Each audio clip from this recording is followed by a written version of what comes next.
الحمد لله رب العالمين والعاقبة للمتقين، والصلاة والسلام على سيدنا وشفيعنا وحبيبنا ومولانا محمد وعلى آله وعلى أصحابه أجمعين. أما بعد، أعوذ بالله من الشيطان الرجيم. بسم الله الرحمن الرحيم. يا أيها الذين آمنوا كتب عليكم الصيام كما كتب على الذين من قبلكم لعلكم تتقون. وقال تعالى: إن الذين يتلون كتاب الله وأقاموا الصلاة وأنفقوا مما رزقناهم سرا وعلانية يرجون تجارة لن تبور. صدق اللہ العظیم. میرے معزز دینی ایمانی بھائیوں، بزرگوں، عزیز دوستوں، اللہ تبارک و تعالیٰ کی مخلوقات میں سب سے افضل اللہ نے انسان کو بنایا ہے. چنانچہ قرآن کریم میں اللہ نے ارشاد فرمایا: لَقَدْ خَلَقْنَا الْإِنسَانَ فِي أَحْسَنِ تَقْوِيمٍ. ہم نے انسان کو سب سے بہترین فرمے میں، سب سے بہترین سانچے میں بنایا ہے. اس اعتبار سے اللہ تعالیٰ کو مخلوقات میں سب سے زیادہ محبت بھی انسانوں سے ہے. اللہ نے اپنی خلافت کے لیے انسانوں کا انتخاب فرمایا. وَإِذْ قَالَ رَبُّكَ لِلْمَلَائِكَةِ إِنِّي جَاعِلٌ فِي الْأَرْضِ خَلِيفَةً. اللہ نے فرشتوں سے کہا کہ میں روئے زمین پر اپنا خلیفہ بنانے والا ہوں انسان کی شکل میں. چونکہ انسانوں سے پہلے جنات روئے زمین پر بس چکے تھے، اور جناتوں کی طبیعت میں شرارت ہے. چونکہ آنکھ سے پیدا ہوئے ہیں، ان کی طبیعت میں حدت ہے، شدت ہے، تیزی ہے. فرشتے جناتوں کی شرارت کو جانتے تھے، تو انہیں ایسا لگا کہ انسان جائے گا تو یہ بھی شرارت کرے گا. اللہ تبارک و تعالیٰ سے کہنے لگے: أَتَجْعَلُ فِيهَا مَن يُفْسِدُ فِيهَا وَيَسْفِكُ الدِّمَاءَ. کیا آپ ایسی مخلوق کو خلیفہ بنا رہے ہیں جو زمین میں جا کر فساد مچائے گی، خون ریزی کرے گی، قتل و غارت گیری کرے گی؟ اگر آپ کو عبادت کے لیے ہی مخلوق چاہیے، اگر آپ کو اپنی عبادت ہی کروانا ہے، تسبیح ہی پڑھوانا ہے، کلمے ہی پڑھوانا ہے، اور رکوع کروانا ہے، سجدے کروانا ہے، وَنَحْنُ نُسَبِّحُ بِحَمْدِكَ وَنُقَدِّسُ لَكَ، آپ ہم سے کہیے. فرشتے کیا کہہ رہے ہیں؟ آپ ہم سے کہیے کتنی تسبیح پڑھنا ہے، کتنے رکوع کرنا ہے، کتنے سجدے کرنا ہے، کتنی عبادت کرنا ہے. ہم ہے تو اس کے لیے، ہمارا کام ہی یہ ہے. کیونکہ فرشتوں کو اللہ نے یہ طاقت عطا کی ہے: لا يعصون اللہ ما امرهم ويفعلون ما يؤمرون. اللہ نے جو حکم دے دیا اس میں نافرمانی نہیں کرتے. جو کہا گیا، جیسا کہا گیا وہی کرتے ہیں، اتنا ہی کرتے ہیں. تو اگر تسبیح ہی پڑھنا ہے، اللہ تبارک و تعالیٰ نے فرمایا کہ نہیں، انی اعلم ما لا تعلمون، جو میں جانتا ہوں وہ تم نہیں جانتے. اس لیے کہ روئے زمین پر خالی تسبیح نہیں پڑھوانا ہے، خالی رکوع اور سجدے نہیں کروانا ہے، بلکہ پورا کے پورا نظام خلافت ان کے سپرد کرنا ہے. پورا کے پورا جو ایک کائنات کا نظام مجھے چلانا ہے، پیدائش سے لے کر موت تک کے مختلف حالات، پیدائش سے لے کر موت تک کی زندگی کے مختلف پہلو جن ہر پہلو پر گفتگو کرنا، ہر پہلو کو کیسے گزارنا ہے، وہ پورا شیڈیول، وہ پورا مینیو، وہ پورا نظام میں ان بندوں کے حوالے کروں گا۔ تو معلوم یہ ہوا کہ اللہ تبارک و تعالی سب سے زیادہ انسانوں سے ہی محبت کرتا ہے، سب سے زیادہ انسانوں سے ہی پیار کرتا ہے۔ اب وہ جب اپنے بندوں پر اپنی رحمت، اپنی شفقت، اپنی محبت، اپنی عنایت، اپنا احسان، اپنا لطف، اپنا کرم جب ڈالنا چاہتا ہے، اس کی کچھ ہائی لائٹ دکھانا چاہتا ہے، کچھ نمونے دکھانا چاہتا ہے، تو پھر وہ وقتاً فوقتاً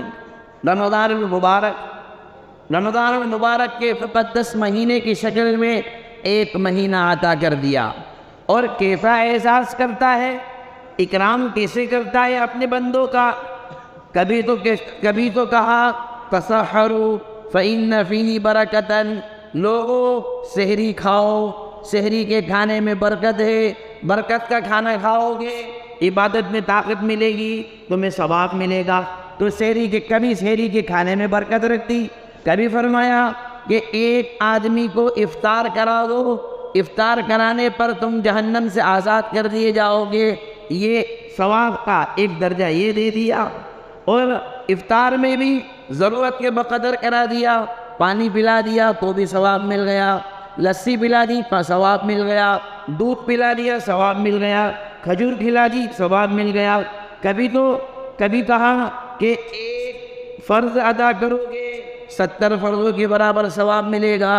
کبھی کہا یہ ساری فضیلتیں جو ہیں یہ اعزاز کے لیے ہے، یہ اکرام کے لیے ہے۔ مجھے بتانا یہ ہے کہ اللہ تبارک و تعالی رمضان کے آنے سے پہلے کیسا ماحول کریٹ کرتا ہے، کیسا ماحول تیار کرتا ہے، پھر رمضان کو بھیجتا ہے۔ تبھی کہا کہ نفل ادا کرو گے تو اس کا ثواب فرض کے برابر مل جائے گا۔ کبھی تراویح میں قرآن کریم کو پڑھو، تراویح میں قرآن کریم کو سنو، تمہارے دل صاف شفاف ہو جائیں گے، اللہ کی طرف متوجہ ہو جائیں گے۔ کبھی کہا گھروں میں قرآن کریم کی تلاوت کا اہتمام کرو، تمہارے گھر کا ماحول پاکیزہ ہو جائے گا۔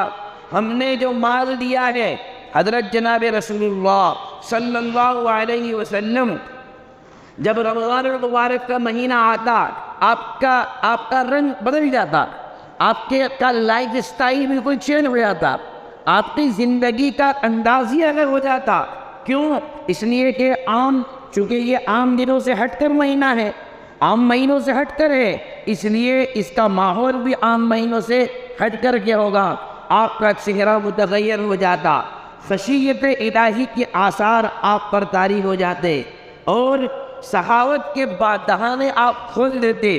چنانچہ بخاری کی روایت میں ہے کہ جناب رسول اللہ صلی اللہ علیہ وسلم جو ہوائیں چلتی ہے، ہوائیں کتنی تیزی کے ساتھ چلتی ہے، اور جب ہوائیں چلتی ہے تو وہ سبھی کو اپنی ٹھنڈک پہنچاتی ہیں۔ جناب رسول اللہ صلی اللہ علیہ وسلم کی سخاوت ان ہواؤں سے بھی زیادہ تیز ہو جایا کرتی تھی۔ اتنی سخاوت آپ علیہ الصلوۃ والسلام اتنی سخاوت آپ کیا کرتے تھے۔ ایک طرف یہ ماحول تیار کیا، دوسری طرف چونکہ انسان کا دشمن کون ہے؟ ان الشیطان لکم عدو، شیطان تمہارا دشمن ہے۔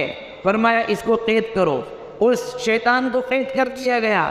پھر گناہوں کی نحوست کی وجہ سے آدمی کا ٹھکانہ کیا بنتا ہے؟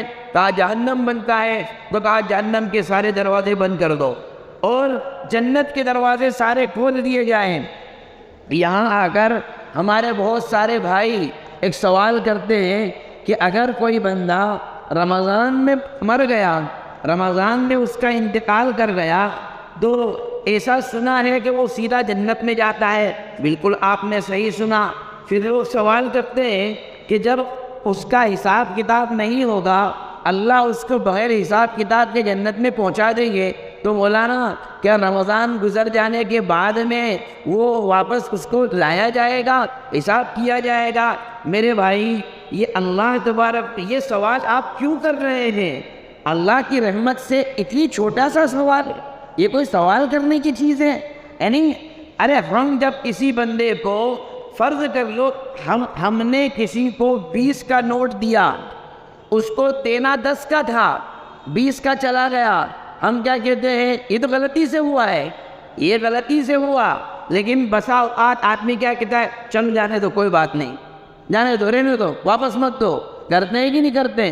کوئی سفیر آیا، آپ نے 50 کی رسید بنانا تھی، انہوں نے 100 کی رسید بنا دی، تو آپ اس کو ڈانٹتے نہیں ہیں.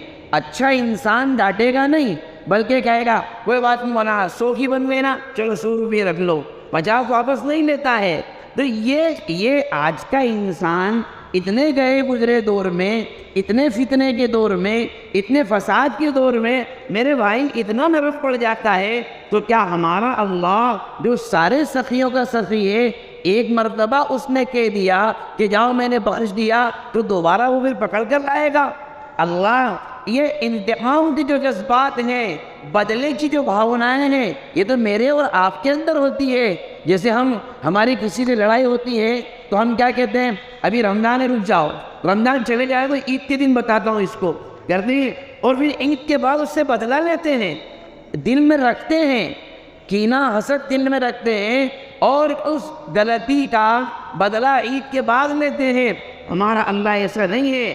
اگر ایک مرتبہ اس نے بخش دیا، ایک مرتبہ کہہ دیا کہ جاؤ جہنم کے دروازے بند ہیں، دروازے اگر کھلے ہوئے ہیں تو جنت کے کھلے ہوئے ہیں، جاؤ جنت میں چلے جاؤ، تو پھر وہ جہنم میں داخل نہیں کرے گا. یہ تو ہے کہ جو جہنم میں گیا وہاں سے نکالنے کا آپشن ہے، لیکن جنت میں جو داخل ہو گیا اس کے لیے جہنم میں جانے کا آپشن اللہ نے نہیں رکھا ہے. یہ اس کی رحمت اور اس کی غیور ذات اور اس کی غیور صفت غیرت کے خلاف ہے، وہ ایسا نہیں کرتا ہے. بہرحال تو ایک ماحول تیار کیا گیا شیطانوں کو قید کر کے، جہنم کے دروازے بند کر کے، جنت کے سارے دروازے کھول کر کے قرآن کو تلاوت ایکسٹرا کر دی گئی. اللہ تبارک و تعالیٰ کے یہاں جو اسلامی طور پر سیلیبریشن کا جو ماحول ہوتا ہے وہاں چھٹی نہیں ہوتی ہے، وہاں عبادت کو بڑھا دیا جاتا ہے. دیکھو ہمارے 2 عیدیں، مسلمانوں کی 2 عیدیں ہیں، رمضان المبارک کی ایک عید اور عید الاضحیٰ، 2 عیدیں ہیں. تو چھٹی نہیں رکھی، اس دن ایک نماز ایشیا کر دی، عید کی بھی پڑھو آج، چھٹی نہیں رکھی. جو 5 ہے وہ تو پڑھنا ہی پڑھنا ہے، لیکن ایک بڑھا دی ہے، یہ ایک 5ویں 6ٹھی بھی پڑھو. بتا عید کی نماز پڑھتے ہیں کہ نہیں پڑھتے ہیں؟ ارے عید الاضحیٰ پہ نماز پڑھتے. تو اللہ نے جو اسلامی سیلیبریشن کا جو ماحول رکھا ہے وہ اپنی عبادت کے ذریعے سے رکھا ہے کہ تم ہمارے قریب آؤ، جیسا ہم تمہیں ماحول دے رہے ہیں. اب رمضان کے آنے سے پہلے اتنا زبردست ماحول تیار کیا، شیطان کو قید کر دیا، جہنم کے دروازے بند کر دیے، جنت کے دروازے کھول دیے اور دلوں کو نرم کر دیا. یہ اب فرمایا کہ ہم نے تم پر روزے فرض کیے تاکہ تم اپنے دل کی صفائی کر سکو. جو ایکسٹرنل جو دشمن تھے، باہر کی جتنے بھی دشمن تھے، وہ سب کو ہم نے بند کر دیے ہیں. شیطان تمہارا دشمن، اس کو بھی ہم نے قید کر دیا، جہنم کے دروازے وہ بھی ہم نے بند کر دیے. اب صرف ایک دشمن جو تمہارے ساتھ 24 گھنٹے لگا رہتا ہے وہ ہے تمہارا نفس. وہ اس کو تمہیں کور کرنا ہے. اس کو کیسے کور کرنا ہے یہ تمہاری ذمہ داری ہے، اور یہی روزے کا مقصد ہے جس کو کہا گیا لعلکم تتقون، تاکہ تمہارے دل صاف ہو جائیں، تم دل سے اللہ تبارک و تعالیٰ کو ماننے والے اور اللہ تبارک و تعالیٰ کا اقرار کرنے والے دل سے بن جاؤ. اس لیے کہ عبادت کا تعلق جب دل کی گہرائی سے ہوتا ہے تو اندر کا وہ گندا مٹیریل اور وہ گندا مواد اور جو کرپشن ہو جاتا ہے دل کے اندر، جو بہت سارے وائرس اور جو بہت ساری گندگیاں اور بہت ساری خرابیاں جو بھر چکی ہوتی ہے، جب دل اللہ کی طرف متوجہ ہوتا ہے تو وہ زنگ اور وہ خطرات خود بخود ہٹتے جاتے ہیں، چلتے جاتے ہیں، اور بندہ خالص اللہ تبارک و تعالیٰ کا عبادت گزار بن جاتا ہے. ہمارے یہاں رمضان المبارک کے مہینے میں کچھ لوگوں کا دنیاوی اعتبار سے خاص طور پر سیزن ہوتا ہے. مثلاً کپڑے والے، خاص طور پر لیڈیز کپڑے والے جو سوٹ ساڑیاں وغیرہ بیچتے ہیں، ان کا سیزن ہوتا ہے. جوتے چپل والے، ان کا سیزن ہوتا ہے. فروٹ والے، ان کا بھی سیزن ہوتا ہے. مٹھائیوں والے، ان کا بھی سیزن ہوتا ہے. ہوٹلوں والے، ان کا بھی سیزن ہوتا ہے. اور بھی بہت ساری چیزیں ہیں، جتنا بھی ڈیکوریشن کا سامان ہے ان سب کے لیے سیزن ہوتا ہے. کوئی بات نہیں، آپ خوب سیزن کیجئے، آپ خوب پیسہ کمائیے. اللہ نے آپ کو وسعت دی ہے، حیثیت دی ہے، طاقت دی ہے، آپ خوب حلال روزی کمائیے. لیکن پیسہ کمانے کا یہ مطلب ہرگز نہیں ہے کہ اللہ تبارک و تعالیٰ نے جو مقدس مہینہ ہمیں عطا فرمایا ہے اس کے احکام اور اس کے فرائض میں کمی کرنے لگے، اس میں کوتاہی کرنے لگے. صحابہ رضوان اللہ تعالی علیہم اجمعین ہم سے بڑے کاروباری تھے. رمضان ان کے زمانے میں بھی آتا تھا اور ہم سے بڑے ہول سیلر تھے، ہم سے بڑے ایکسپورٹ امپورٹ کا کام کیا کرتے تھے. ایسا نہیں ہے. ہمارے یہاں کیا آتا ہے؟ ہمارے یہاں پارسلوں سے مال آتا ہے. ان کے یہاں اونٹ کے اونٹ بڑے ڈھیر کے ڈھیر اور غلے کے غلے آیا کرتے تھے. لیکن کیا فرمایا اللہ تبارک و تعالیٰ نے؟ رجال لا تلہیہم تجارۃ ولا بیع عن ذکر اللہ وإقام الصلاة وإیتاء الزکاۃ. یہ ہمارے بندے ایسے ہیں کہ ان کی تجارت اور ان کا خرید و فروخت کرنا، ان کا مارکیٹنگ کرنا، آن لائن مارکیٹنگ کرو، آف لائن مارکیٹنگ کرو، ریٹیل کا کام کرو، ہول سیل کا کام کرو، کیسا ہی کام کرو، ایجنسی لے کر کام کرو، ملازمت کے طور پر کام کرو، مالک بن کر کام کرو. فرمایا کہ ان کے کاروبار اللہ تبارک و تعالیٰ کی یاد سے غافل نہیں کرتے، ان کے کاروبار نمازوں سے غافل نہیں کرتے، ان کے کاروبار اللہ کے ذکر سے غافل نہیں کرتے، ان کے کاروبار قرآن کی تلاوت سے غافل نہیں کرتے. کیوں نہیں کرتے ہیں؟ اس لیے کہ انہوں نے اپنے دلوں میں ایک سافٹ ویئر ڈاؤن لوڈ کر رکھا ہے. ان کے سب کے پاس سافٹ ویئر ہے. وہ سافٹ ویئر کی وجہ سے یہ کبھی غلط جاتے ہی نہیں ہیں. اور وہ سافٹ ویئر کیا ہے؟ فرمایا یخافون یوما تتقلب فیہ القلوب والابصار. یہ ہے وہ سافٹ ویئر. کیا ہے کہ ان کے دلوں میں یہ بات بیٹھی ہوئی ہے کہ ہمیں اللہ تبارک و تعالیٰ کے سامنے کھڑا ہونا ہے، مرنا ہے، مرنے کے بعد دوبارہ زندہ ہونا ہے اور اچھے برے کا حساب دینا ہے. اگر اچھائی کریں گے تو اچھا نتیجہ آئے گا، برائی کریں گے تو برا نتیجہ آئے گا. یہ چیز ان کو تمام برائیوں سے روک کر رکھتی ہے، یہ چیز ان کو گناہوں سے روک کر رکھتی ہے. آخر ہم بھی تو مسلمان ہیں، ایمان والے کہلاتے ہیں. قرآن کریم میں اللہ تبارک و تعالیٰ نے ارشاد فرمایا یا ایھا الذین آمنوا قوا انفسکم واہلیکم نارا وقودها الناس والحجارہ. ایمان والو، اپنے آپ کو، اپنے گھر والوں کو، اپنے بچوں کو جہنم کی آگ سے بچاؤ. ایسی جہنم کی آگ کہ جس کا ایندھن پتھر اور انسان ہوں گے.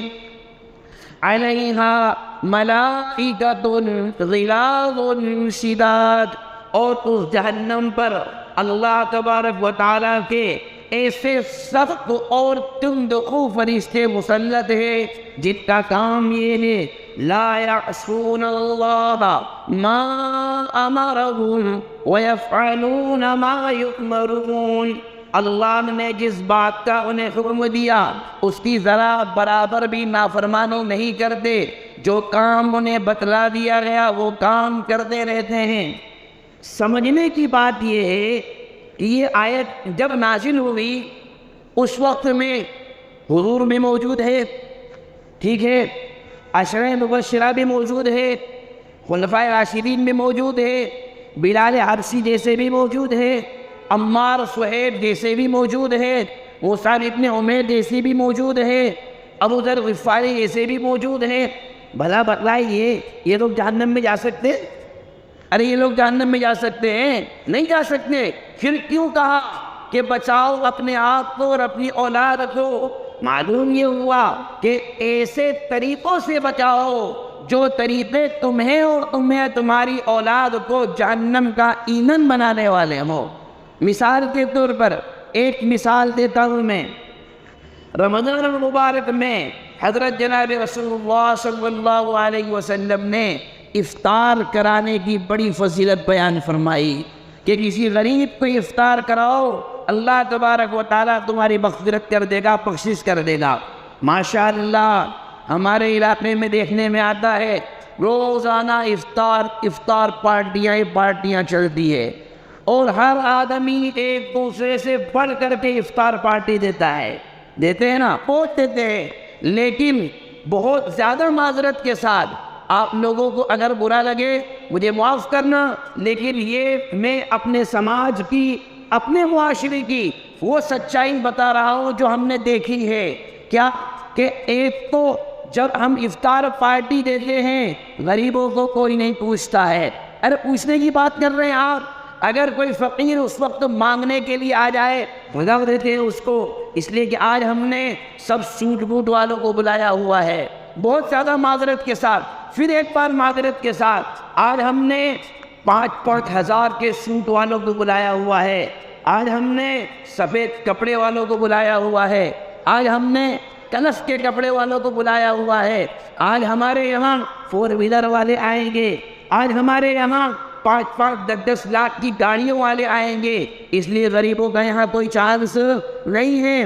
اور اس سے بھی گر کر کے اگر میں بات بتاؤں تو جتنا کھائیں گے نہیں اس سے زیادہ ضائع کریں گے. یعنی اللہ ہم سب کی حفاظت فرمائے، ہم جہالت کے اس دہانے پر آ کر کھڑے ہو چکے ہیں کہ ہم اپنا کھانا، اپنا زردہ، اپنا بریانی، اپنا گوشت، اپنے مانڈے نالوں میں پھینکنے کے لیے تیار ہیں، گندگیوں میں پھینکنے کے لیے تیار ہیں. لیکن اگر تیار نہیں ہیں تو کسی غریب روزے دار کے پیٹ میں ہمارا کھانا چلے جائے یہ ہمیں منظور نہیں ہے. کیا یہ ہمارے معاشرے کی سچائی نہیں ہے؟ تو پھر اگر یہ بات صحیح ہے، اور یقیناً صحیح ہے، یقیناً یہ بات صحیح ہے میرے بھائیوں، اللہ تبارک و تعالیٰ نے ہمیں اگر مال دیا ہے، اگر ہمیں حیثیت دی ہے، ہم افطار کریں غریبوں کے جھوپڑوں میں جا کر کے. جن کے معصوم بچے، جن کے نوجوان بچے، جن کی نوجوان بچیاں، جو وہ لوگ جن کے باپ، وہ بہنیں، جن کے بھائی قید خانوں میں پڑے ہوئے ہیں، ان کے گھر جا کر آپ خبر کیوں نہیں لیتے ہیں؟ وہ لوگ جو معذور ہو چکے ہیں، اپنگ ہو چکے ہیں، جن کے اندر کمانے کی طاقت نہیں، چلنے کی طاقت نہیں، ان کے گھروں میں کوئی انتظام نہیں، ہم ان کے گھر جا کر کے خبر کیوں نہیں لیتے؟ ان کے لیے انتظام کیوں نہیں کرتے؟ وجہ ہے، اس کی وجہ ہے اس لیے کہ یہ لوگ لفافہ نہیں دیں گے، یہ لوگ سوشل میڈیا پر فوٹو وائرل نہیں کریں گے، یہ لوگ ویڈیو بنا کر واٹس ایپ پر نہیں ڈالیں گے. ہاں اگر یہ کچھ دے سکتے ہیں تو وہ ان کے دل کی گہرائی کی دعائیں ہیں جو ان کی روح سے ہمارے لیے نکل سکتی ہے، اور اس کی ہمیں ضرورت نہیں ہے. ایسا لگتا ہے اس کی ہمیں ضرورت نہیں ہے، اس لیے وہاں نہیں جائیں گے. جو سوشل میڈیا پر ہماری فوٹو ڈالے گا اس کا جا کر اکرام کریں گے، اس کا جا کر اعزاز کریں گے. میں یہ نہیں کہتا کہ آپ افطار نہ کرائیں، اللہ نے آپ کو حیثیت دی کرائیں، لیکن جن کے حقوق ہیں میرے بھائیوں، ان کے حقوق کو ادا کرنے کی کوشش کریں، ان کے حقوق کو ادا کرنے کی فکر کریں. رمضان کا ماحول اللہ تبارک و تعالیٰ نے جو ہمیں عطا فرمایا ہے، یہ ہمیں جنت کمانے کے لیے عطا فرمایا ہے، یہ ہمیں اللہ ہم سے راضی ہو جائے اس کے لیے عطا فرمایا ہے، اللہ ہم سے خوش ہو جائے اس کے لیے عطا فرمایا ہے، اللہ ہمیں جنتی ہونے کا اعلان کر دے اس کے لیے عطا فرمایا ہے.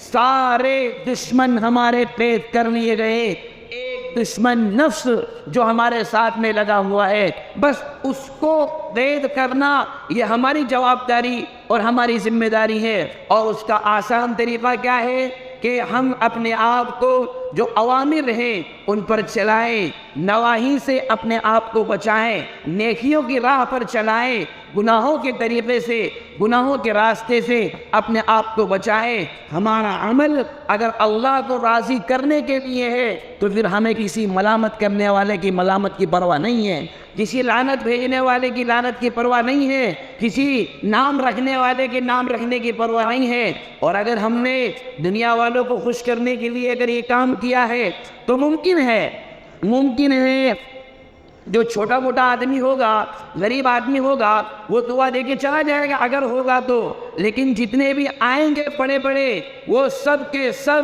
دانتوں میں خلال کرتے ہوئے، کوئی نمک کم بتائے گا، کوئی مرچ زیادہ بتائے گا، کوئی سلاد پھیکی تھی یہ بتائے گا، کوئی کہے گا چاول کچے تھے، کوئی کہے گا بڑے جانوروں کا گوشت لے لیا تھا، کوئی کہتا تھا وہ بکری لے لی تھی، اور یہ کہتے ہوئے سارے کے سارے چلے جائیں گے اور نتیجہ کچھ نہیں نکلنا ہے۔ پیسہ ہمارا خرچ ہوا لیکن ہمیں ثواب نہیں ملا، اس لیے کہ نیت ہماری ریاکاری کی تھی، شہرت کی تھی، دکھلاوے کی تھی، سوشل میڈیا پر آنے کی تھی، وہ کام ہو گیا، اب اللہ کے یہاں ہمارا کوئی اجر اور کوئی ثواب نہیں ہے۔ اس لیے اعمال میں اپنی نیتوں کو درست کرے، اپنے پیسے کو اللہ کی راہ میں قرآن اور حدیث کے مطابق صحیح مصرف میں خرچ کرنے کی کوشش کرے۔ موقع دیا ہے اللہ نے، اس کو غنیمت جانے، اور اپنے جنتی ہونے کا ایک چانس اللہ تبارک و تعالی نے ایک مہینے کا عطا فرمایا ہے، اس کی قدر کرے، غنیمت جانے، اپنے آپ کو